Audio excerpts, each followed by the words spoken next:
why don't you start with an opening statement?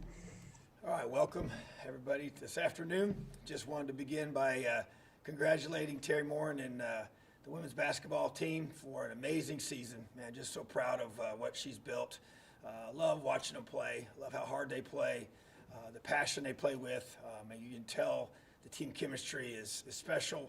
And she's just done a great job with that culture. And it just excites me to see what she's building, and I know that they're going to continue to get better and can build off of this amazing run that they had this year, and excited to see the future of our program with women's basketball. And also had a chance to meet Mike Woodson.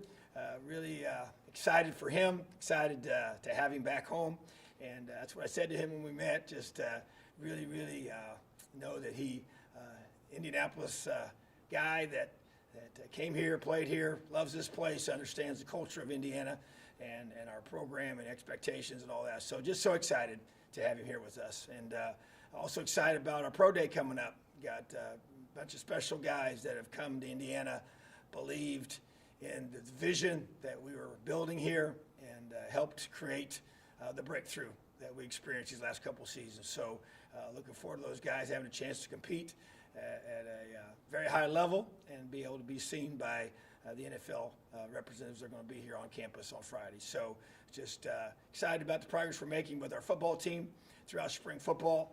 Feel like that it's been a really good spring. We did make an adjustment here at the end where we're not going to have we are going to be canceling our spring game in terms of that format.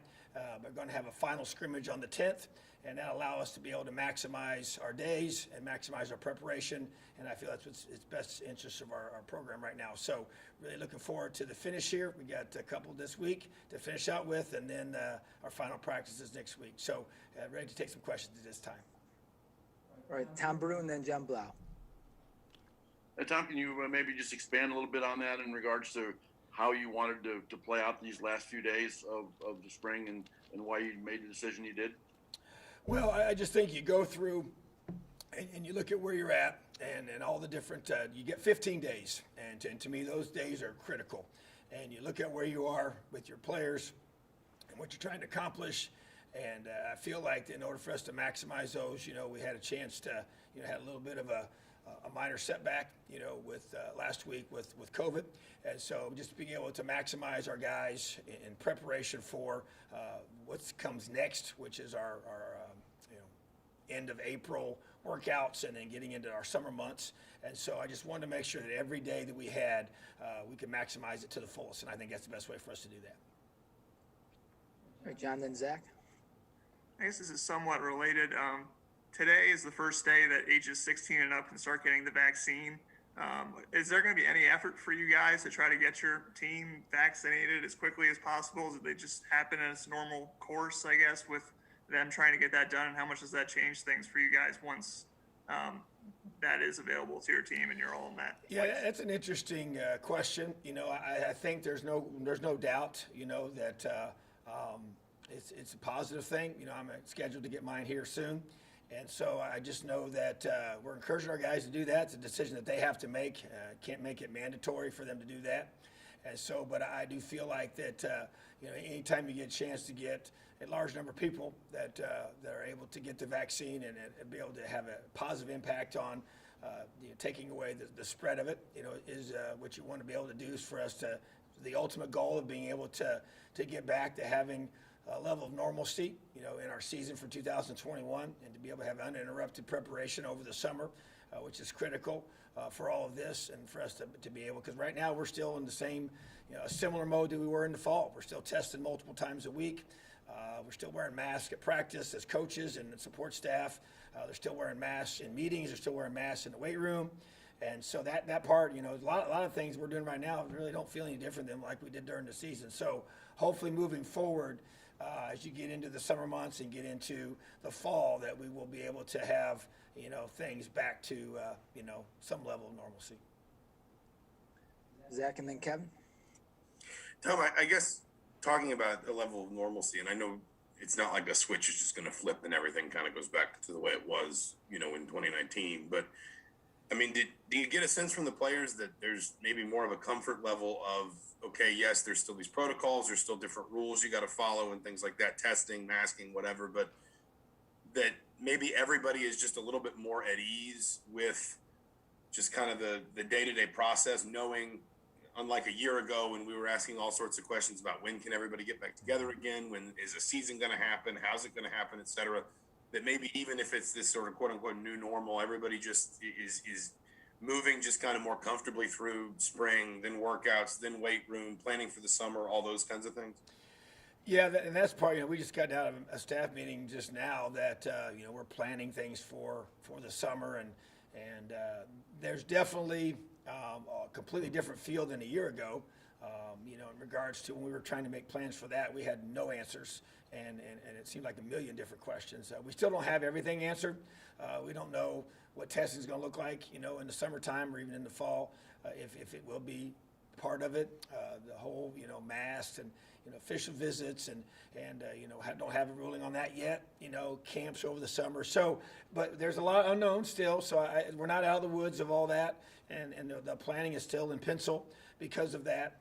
But what I do feel like, and I think to answer your question, I think from a player's perspective, I do think there's a level of understanding what we need to do. I know that there's still, I think, a frustration level that you still can't go back and do things as you would have done them, before this all started. We're still restricted on how many guys can be in a gathering together. I think it's 15 here. I know it is. It's 15 for the locality here in Bloomington. And so, getting together with your teammates off campus is probably the biggest challenge of being back to normal at this point. That we can't do that yet. But as far as what we do together, other than having a mask on in the buildings, I feel like that we kind of know, hey, this is when we're going to be coming back, and this is what we're going to be doing in these months of the summer. And so, yeah, I think you feel pretty confident that that's going to be the case. I don't think we felt very confident of that before, when we were trying to get our guys back over the summer. So I do hope and feel that the routines we've gotten in have been good. We just don't know what the policies are going to look like, and I just being transparent. I don't know the answers to that right now. So, but I do feel good about the direction we're going. I feel good about, the prognosis of a fall that has fans in the stands. That's not my final decision. That's not, anything that's been 100% decided yet, but that is the hope. And I think it's fair to say the expectation to be able to have that.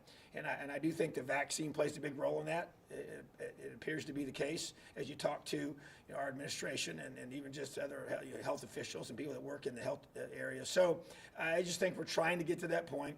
I think everybody wants it to be, click your fingers and everything's back. That's not going to be like that. I think we all know that. But I do feel like we're trying to get some level of with our guys to say, this is what we're going to do, this is what's next, and you can plan it, you can write it on a calendar and feel pretty good about that's what's going to happen. All right, Kevin, then Matt. Yeah, Coach. Obviously because of the canceled practice, we haven't talked in a little while. What's caught your eye in terms of maybe a specific position group or a player or something maybe that surprised you over the last couple of weeks? Yeah, I think that I was really encouraged by yesterday's practice. I thought we had a really good scrimmage on Saturday. I thought that was really positive. I felt like that a lot of good physical reps, and because of that, we came back yesterday and did not have pads on, and thought we really responded the right way. And it's interesting. You kind of go through and you kind of forget some things, and I think this is something it's probably good to note because it does. I think you sometimes lose sight of this. I'm talking to Taiwan Mullen, and he was mentioning to our head strength coach that this is the first spring he's ever participated in outside of the 4 practices we had a year ago. And he's going to be a junior, in our program. So you sometimes forget. I mean, when you lost a whole year of spring practices and the way that the COVID situation has impacted us for a guy like that who did not come mid-year, and his first season here was the fall, of 2019 when he played as a true freshman, and then the 2020 season was obviously the COVID year. So now he's in year 3, and so a guy like that hasn't been a part of of what this looks like. So just going through this long, and we had no, in the past, we've always had 4 practices, and then we took spring break, and then we'd finish up with the last 11. And so, but there's been no break. And so it's been constant. So there's just a lot of things that, and then you come out the season the way that it was. And so you're trying to manage all that and trying to do a really good job of helping your guys grow and develop, but also take care of them physically. So that kind of goes into the kind of the thought process of what we're trying to make some changes here at the end. And I just want to be really wise and really pay attention to our players and because I really trust them. I feel like we got a culture that the guys, man, they believe in us. And they'll do whatever we ask them to do. But I want to be a good listener. I want to listen to their bodies and listen to where they're at and just where they're at mentally. And like I said, they responded so well yesterday to us, going with a different direction with that practice and was so productive and such good focus and energy. And sometimes if it's a less mature group, when you're going out there and you take the pads off and they're not near as focused and you just feel like it's kind of I didn't get done what I wanted to get done. But man, I felt like, man, when that practice was over, I knew right away it was really, really good. And the film showed it too, so it was very competitive, but yet they understood, what we're trying to get accomplished. So I just think that all that being said, when you think about where we're at and the practices and we want to continue to see guys step up and, to name some names, man, I just think when I think about on offense, I think A.J. Barner continues to grow and develop. Really excited about what he's developing into as a player. I think offensively, I think Tim Weaver as an offensive lineman has really grown and developed and excited about his growth, on the offensive line. And I think Randy Holt, same thing, just every time we practice, just keeps getting better and better. Those are guys that we need to step up and elevate, and that to me, and DJ Matthews continues to show that he's a guy that I know he's not a freshman, he's not new to all this, but in a new system and learning things, he's able to make plays for us, and do a really good job. And we got the typical guys you expect to be, being solid for us and doing what they're supposed to be doing, and then defensively, I just think that there's a group of guys there that continue to get better all the time. Bryson Bonds is a guy that, came in as a freshman and did really well initially and then just kind of as you kind of got figure it all out as you go through a season, and get thrust into things. And just think he's continued to get better and better and made some plays and finished out the scrimmage in a strong way. And just that to me is a positive thing, and I know that on the defensive line, we got guys here, Ryder's coming in new and learning a new system for himself and continues to be a great leader and making plays and doing things that need to be done up front, and I think that, guys like a C.J. Person, and DeMarge Lewis in the position where we're trying to find and create depth there on the defensive line on our interior, it's critical those guys continue to grow and develop and do good things. I think Chris Keys is a guy that's young but athletic and has a chance to keep being better. I like the progress that he's making, and then you got Raheem Lane, who is, he was out the whole last year and boy, just a great level of leadership, and he's still trying to get back into the flow of things. But as Coach Charlton continues to himself learn our system and be able to go through and put his personality on things. So bottom line is that it's a collectively strong group that we're excited about both sides of the ball. I think on special teams, think about James Evans, the guy that came in here brand new, hadn't played football ever before, but just his leg strength is very obvious. But he just needs reps of playing, guys coming at him and protection and trusting the pocket, and whether it's an interior pocket or exterior pocket, or however we move it around like we do with our Crimson Watch, which is our punt team. So all those different things are just kind of being able to be developed throughout spring, and that's what you missed a year ago when we lost all those days, So now we're in the home stretch and got a few more practices to go, but it's critical that we continue to maximize our installation and our goals that we set forward in the beginning about allowing this program to just continue to get better, to improve fundamentally in our technique, create depth, and then just make the adjustments we're trying to make schematically. So we're excited about where we are. We just got to just stay the course and keep building. Matt, then Sammy. Hey, Coach, how you doing? I'm good, Matt. How are you, buddy? I'm okay. You mentioned the scrimmage. Obviously, you guys, didn't practice Thursday. I guess, how anxious were you and the coaches to see how the players would come back on Saturday in the scrimmage, and how much does it please you that these guys? It sounds like they didn't miss a beat. They came back. I'm sure there was mistakes, but the intensity was there. Everything you were looking for was there after being off for about 5 days. Yeah, it was encouraging, but I think it once again kind of just speaks to where we're at, with our team and the leadership we have on our team.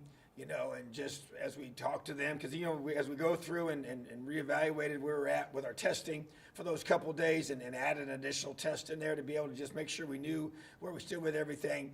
And as we waited on that information to come back, the guys had to kind of, hey, we stay locked in, stay focused on what we're trying to do in our meetings and the different things that we tried to do to be able to get them ready if we did, because we didn't know, if we were going to have that practice or not. So that, to me, for them to come back, and we went full pads in the stadium, scrimmaging, and beautiful day, weather-wise. And so it was just really, really, I keep using the word, it's encouraging, but it just kind of confirms, what I believe about this team, that we have a lot of strong leaders that care, and they've been here long enough to know what the expectations are and to be able to get their teammates ready to compete. It was a very just business-like approach to the scrimmage. There's obviously nobody in the stands, as much like we had during the season, I guess, but at the same time, you got to create that own focus and energy and just be able to execute, and we got to be able to work on situations. And yeah, we made mistakes, but that's part of it. And young guys still getting tons of reps and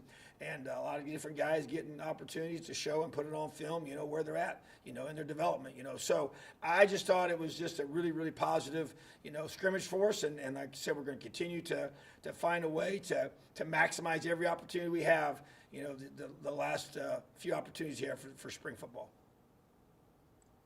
Real Sammy, quick then follow-up. Dustin. Oh, go ahead, Matt. Real quick, Go ahead. do you guys get to make up that practice, or do you lose it? You only get 14 this spring, or will you get that 15th back? We're going to make it up, but in a modified way. It won't be a full bore practice. I don't want to go beyond the 10th. I mean, we could if we wanted to, but I also think there's just a mindset structure that you have built in place, and so we'll figure out the best way to, in a modified way, be able to make up for some of that time. All right, Sammy, then Dustin. Good afternoon, Coach. How are you? I'm doing good, Sammy. How are you? I'm fantastic. I'm down in Florida. It's nice and warm. Coach, I want to go back to the 2019 season. You guys went 8-4, and then 6-2 the next season. And I want to focus on the Maryland game specifically. Was that game, and the video your social media team put out started with that game? Just how big of a jumping off point was that? It was the second win of a 4-game win streak. The next week you went on the road and beat Nebraska and then beat Northwestern at home. Just how big of a turning point was that game, where a lot of people were saying, we've seen this story before, we've watched this movie, we know how it ends. How did that game change the narrative of Indiana football? Yeah, it's interesting you say that because, I did watch the video that we made as a program and put that out, and that was the first one, and it was fitting that it was, because I do feel like that when people have asked me, even recently about the 2020 season and the 4-year progression there that I've been the head coach, and kind of what would I point to of when did you know that the team had kind of bought in, or when did LEO really take hold, and when did you really feel like the team was starting to change for the positive? And I point to that game, and that to me was, you think about how that game went, and whether you remember or not, but Mike was our quarterback to start that game, and then did not finish that game, and Peyton came in and played well right away. And the defense was able to, at the end of the game, create a takeaway, which was huge. Jawan Burgess created a fumble, and that allowed us to kick a field goal. We were hoping to score a touchdown and really put the game out of reach, but we didn't. We had to kick a field goal, which put us up by 6, which is kind of a tough spot to be in, because obviously they can still score, kick the extra point, and beat you by points. So, but that allowed us to kick the field goal and force them to have to score a touchdown and not just kick the field goal. So you go through that, and then the defense created another takeaway to seal the win. And Reese Taylor gets the pick. I'll never forget that one, and that's when the game was over, because all we had to do was take a knee at that point. So just to be able to have, at that time, was a young defense that was kind of searching for, being able to say, hey, you guys can count on us to do our job at critical times, and just young guys that had come here and had believed in us making plays in that game. Some older guys making plays. I mean, remember Nick Westbrook had a huge touchdown catch in that game, and just think about the guys that made plays, and just the way the players responded, after that kind of a win, to be able to win a game like that on the road that we had often found ourselves not be able to finish with. So, and then after that, like you mentioned, and it just kept building, and then we go to Nebraska the next week on the road and win a big game there for the first time in 60 years, beating them. So that to me was just, but that was the beginning, and you always have to have points that you go to. You say, well, where did you get to experience, a finish of a game?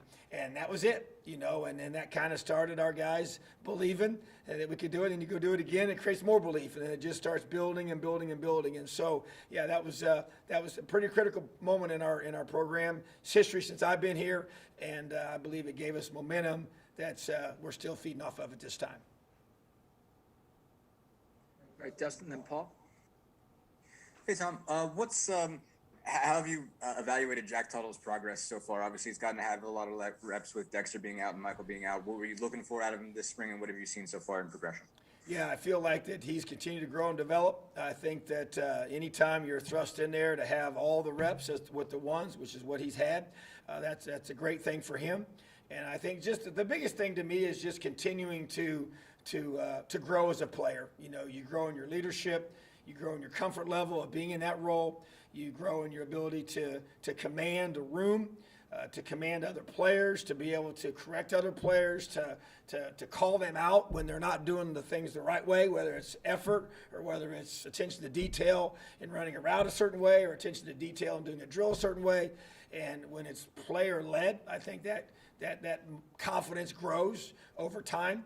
And he's been a part of our leadership council, so he's been challenged in that way, and I've seen him respond in that way. And I just think that he just keep better as a football player. The more you play the game, the more reps you get, and the more reps you get with the ones and going against our number one defense, and which has a lot of good football players on it. So I just think he has to throw that football in a lot of tight windows, and I've seen him doing that. And being able to make some of those throws and make those quick reads, and just continue to learn and grow, and just put in that situation when we're trying to, even throughout the scrimmage on Saturday and even practice yesterday, trying to create game situations where you got to make decisions, at the end of the half, into the game, whatever it might be, even just driving the football and just trying to play as much normal football as we can without having it scripted or controlled. I think is critical for him, and that to me is what he's benefited from this spring, and I want him to continue to benefit from over these next several practices. All right, Paul, and then we'll close out with John.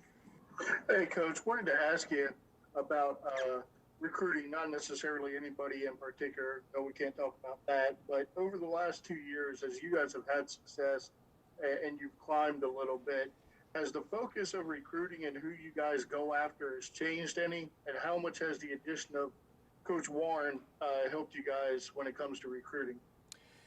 Yeah, I believe that, the focus hasn't changed. You go through and you say, okay, we're still focusing on a certain type of individual that we want to come play here. So the profile that we have for a guy that fits with us, that hasn't changed. But what you're just trying to do is you're trying to improve your roster. Every time you bring a guy here, you want him to be able to be a young man that you feel like, number one, fits with you, but also is a guy that, from a physical perspective, helps improve your team. And so to me, that's where we want to elevate. Every time you bring a guy in this program, I don't care what position he plays, what year he is, you want to bring a guy that helps make you better and allows you to continue to execute at a higher level, and you can just kind of use the generic phrase of, bigger, faster, stronger. You just want to be able to get guys that are able to, it's a big man's, game that we play, and I think trying to get some, length is a positive thing, and trying to get more size is a positive thing, and get more speed, and so I just want to be able to, within the realm of guys that fit with us and guys that are who I consider, guys that, I want to coach and I want on this team that I know are going to represent us, that are smart, tough, and dependable, and you just continue to elevate, guys that meet those criteria, and they're going to come in here and help you become a better football team because, we're smarter coaches when we got better players. The guys that can make plays, in space, guys that can make tackles in space, guys that can make guys miss in space and turn a 5-yard catch into a, 50-yard gain, or the opposite of that. You want to take that, that 5-yard catch, you want to get him on the ground as soon as possible to eliminate those big plays on defense, and then also the specialists and being able to kick the football with a high level of accuracy and hang time and location and return guys that can do something with it in their hand, So I just think all those things are what you're trying to do. So we're trying to do it at a higher level in regards to the way guys can play on game day as we continue to build our program and reach our ultimate goal of winning championships. All right, John, last one. On that list of players you talked about earlier, you brought up DeMarge Lewis, and I know he was a guy who really flashed early in spring last year, and then obviously everything gets shut down. I mean, how much has he matured as a player over this last year, do you feel, and how much is he pushing a guy like C.J. Person at that 3 technique? Yeah, I feel like that, the shutdown and the lack of spring reps a year ago really hurt him. He came in here, and I think he needed those practices. He got 4 of them in, but missed 11, and then the way the fall camp unfolded, and then just being away and just the lack of structure that created wasn't positive for his development, So I feel like that's why this whole offseason has been big for him. The practices have been big for him. You mentioned his name for a reason, just the technique work and the time with our staff and just being able to grow in that area. So I expect a lot out of him.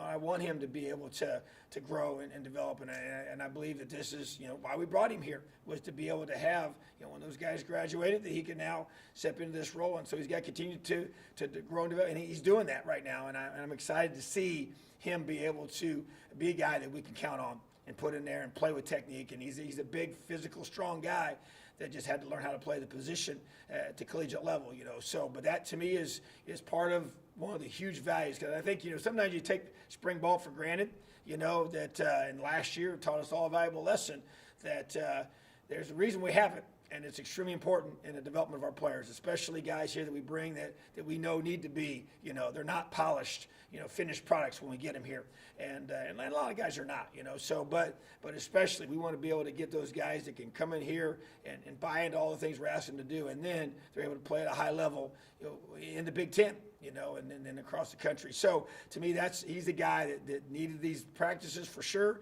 and he's going to need every single one we got coming up, and then all the work we're going to put in over the summer of the foundation we've laid fundamentally. Then the players can lead themselves over the summer to help work on these technical things that they can do on their own. All right, thank you, Tom. Awesome. Have a great day, Leo. All right, see you guys tomorrow.